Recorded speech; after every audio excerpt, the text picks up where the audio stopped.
Perkenalkan, nama saya Jennifer Windiani. Perkenalkan, nama saya Ferdinand Pudiko. Baiklah, kami dari kelompok akan mempresentasikan hasil kerja kelompok kami, yaitu tentang teori asam karboksilat atau asam alkanoat. Asam karboksilat atau asam alkanoat. Pengertian dari asam karboksilat atau asam alkanoat adalah golongan asam organik alfiatik yang memiliki gugus karboksil. Semua asam alkanoat adalah asam lemah dengan gugus fungsi COOH.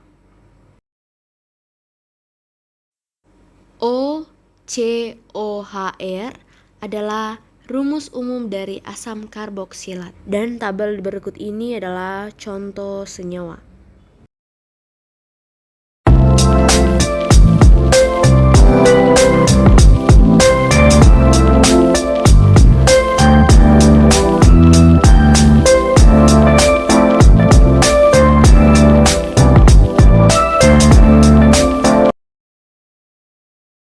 Next, tata nama asam alkanoat. Penamaan dimulai dengan pemberian nama awalan asam ditambah rantai karbon terpanjang yang mengandung gugus karboksilat COOH ditambah akhiran OAT. Dan yang ini contoh tata nama. Nama asam 3,4-dimetil pentanoat. Contoh yang berikut juga, C-nya ada 4, dinamakan asam 2-metil butanoat.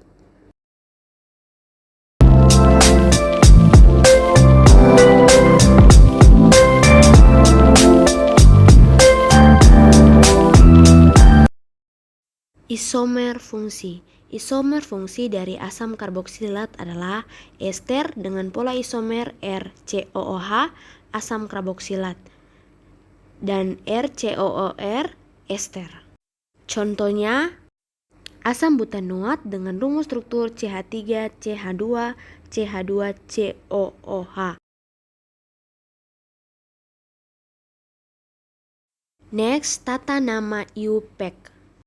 Menurut sistem IUPAC, nama asam alkanoat diturunkan dari nama alkana yang sesuai dengan mengganti akhiran-akhiran A menjadi OAT dan diawali kata asam. Contoh, metana menjadi asam metanoat karena akhirannya OAT. Etana asam etanoat, propana asam propanoat. Tata nama trivial. Nama trivial asam alkanoat atau asam karboksilat biasanya didasarkan pada nama sumbernya, bukan berdasarkan strukturnya.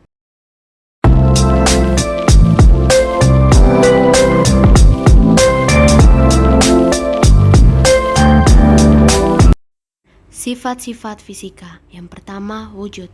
Pada temperatur kamar, asam karboksilat yang suku rendah adalah zat cair yang encer, suku tengah berupa zat cair yang kental, dan suku tinggi berupa zat padat yang tidak larut dalam air.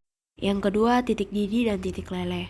Asam karboksilat relatif tinggi karena kuatnya tarik-menarik antara molekul bahkan lebih tinggi.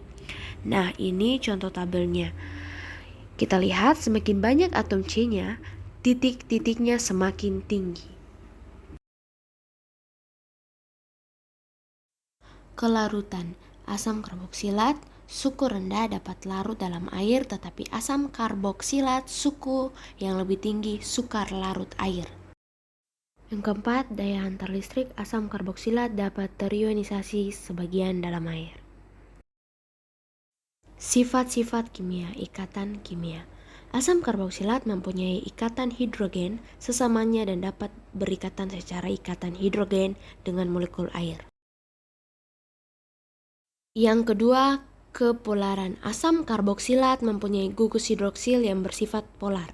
Yang ketiga, reaktifan. Asam karboksilat merupakan asam lemah dan makin lemah untuk suku yang lebih tinggi. Reaksi-reaksi asam karboksilat. Yang pertama, reaksi dengan basa atau penyabunan. Ini reaksi sabun. Yang kedua, Reaksi esterifikasi itu reaksinya asam alkohol ester karboksilat. Dan seterusnya. Yang terakhir, kegunaan. Yang pertama, asam format atau asam semut, asam metanoat. Merupakan zat cair yang tidak berwarna, mudah larut dalam air, dan berbau tajam. Yang kedua, asam asetat, asam cuka, asam etanoat. Mempunyai banyak kesamaan sifat dengan asam format, yaitu berwujud cair, tidak berwarna. Asam alkanoat cukup tinggi dipergunakan untuk pembuatan sabun. Ini tabel kegunaan asam karboksilat, asam laktat, sumber atau penggunaan dalam susu dan susu masam, asam oksalat dalam bayam dan kelompok.